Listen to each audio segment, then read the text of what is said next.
This is just a thought. Have you ever just sat back and thought about everything that is happening with the world? And we know that Christ is coming back, and he said that these would be the signs that he is on his way back.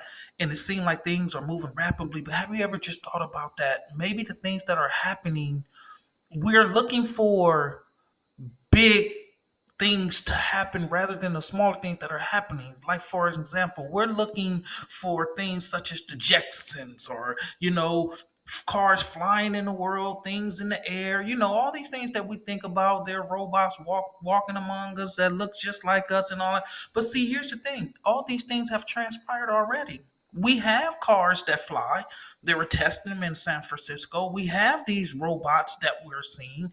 We have rumors of wars, and then we have actual war. Look what's happening with Israel and all these small things. So, could it be that the world is trying to make us believe that these big events supposed to happen? And here's the thing, and we buy into these things because we say, when they say, oh, things is happening in 2030, or this gonna come out, or we're looking like, hey, the world's still going to go on because the government and they're telling us these things supposed to take place, just like they're saying, oh, these new vehicles will take place in 2050, or this new legislation in this certain amount of years. But how do we know that we only have 5 years left here, or 3 years left here, even though nobody knows when he will return? But you all have to realize and understand that all these little events that are happening, maybe these are the little events that we are overlooking, and that we become so busy with social media and everything that's happening in the world today that we don't realize that the end is actually really here, which is actually, it is here. But so many people are feeling like, oh no, these things,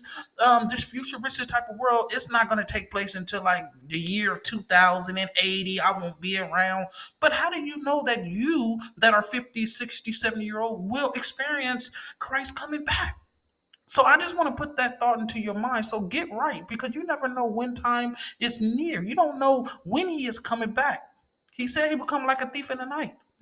So tonight it may be that night, but we got to stop looking at the bigger things and look at the small things, because it's always the small things that count. See, we're looking towards a futuristic of 3000. We're looking for the year of 2058, 2070. But you got to remember, all these events that's supposed to take place, they are happening. Even though they are in the midst of it growing, technology is already advanced. But how do you know that since all these things have been created, that it is pretty much telling us in the Word of God that these things are to come, but they already here, but we're just not paying attention. Focus.